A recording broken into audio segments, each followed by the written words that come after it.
喺呢一刻，嚟自印度受到全球人關注同愛戴嘅，並唔係佢嘅電影明星，或者瑜伽大師，或者奇藝高手，更加唔會係佢啦。咁係邊位？噔噔噔噔，係阿洛卡。阿洛卡係印度數以百萬計流浪狗嘅其中一隻。不過與眾不同嘅地方係，阿洛卡似乎多咗一啲慧根。話說喺2022年，一班佛教僧侶展開咗為期112日為和平而步行嘅旅程，藉此宣揚愛與仁慈同和平嘅信念。佢哋由尼泊爾出發，穿越高山低谷、鄉郊城鎮，有一日就嚟到我呢鼠加爾各答，就係喺呢度嘅街頭，僧侶們同阿洛卡相遇啦，好似好自然，又似係冥冥中有安排咁。阿洛卡自願隨隊加入和平步行嘅行列，僧侶們冇主動邀請，亦都冇堅拒阿洛卡嘅伴隨。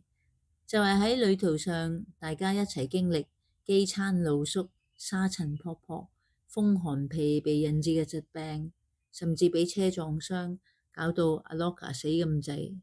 但係佢都堅持與僧同行。自此之後，大家就不離不棄啦。而僧人就以阿洛卡意思為光亮嘅梵文字嚟命名狗狗。於是此後，阿洛卡就唔再係一隻無主嘅流浪狗啦。阿洛卡嘅命運令我想起亞瑟王，唔係英國嗰個亞瑟王啊。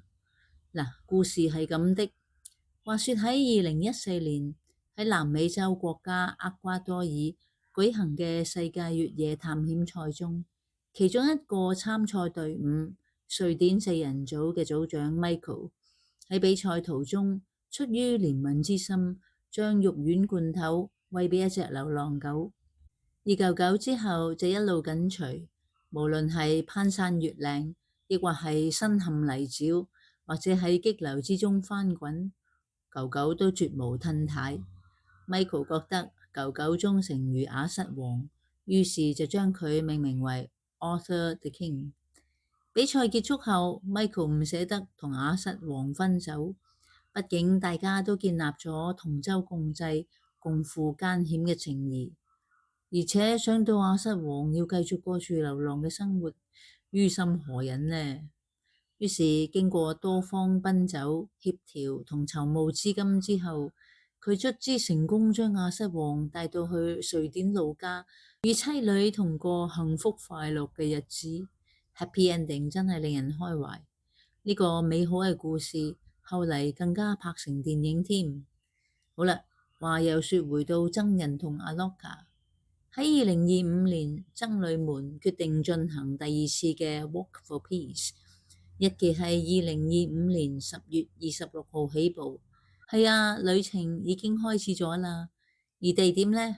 哈哈，係家陣最需要和平嘅地方——美國。僧侶們喺德薩斯州起步，佢哋計劃用112日嘅時間完成3700公里嘅路程，可望喺2月初會抵達目的地華盛頓。關於佢哋嘅信息喺 YouTube、Facebook 同 Instagram 上面簡直係源源不絕，就連美國好多電視台啊、新聞頻道啊都不斷報導同 update 佢哋嘅動向。而阿洛卡更加係整個活動嘅焦點，尤其係佢額頭上面嗰笪貌似森嚴嘅白毛，亦都成為咗熱話同標記。依家佢甚至被稱呼為和平之狗 （Peace Dog），受關注嘅程度爆晒燈。Instagram 嘅 followers 有成30萬，Facebook 嘅就更多，已經超過67萬。不過長途嘅步行引發咗阿洛卡舊患相處嘅發炎，令佢舉步痛苦艱難。於是喺1月13號，獸醫就動手術去 fix 咗啲舊毛病，兼加固膝關節嘅位置同改善佢嘅活動能力。喺往後嘅幾日，佢要完全休息，然後先開始短暫嘅步行活動。可望1星期內，阿洛卡會如常咁同僧侶一齊繼續 Walk for Peace。18個僧人搭上一隻流浪狗，為呢個烏煙瘴氣、佈滿貪嗔癡嘅世界帶嚟一股清泉。善哉善哉。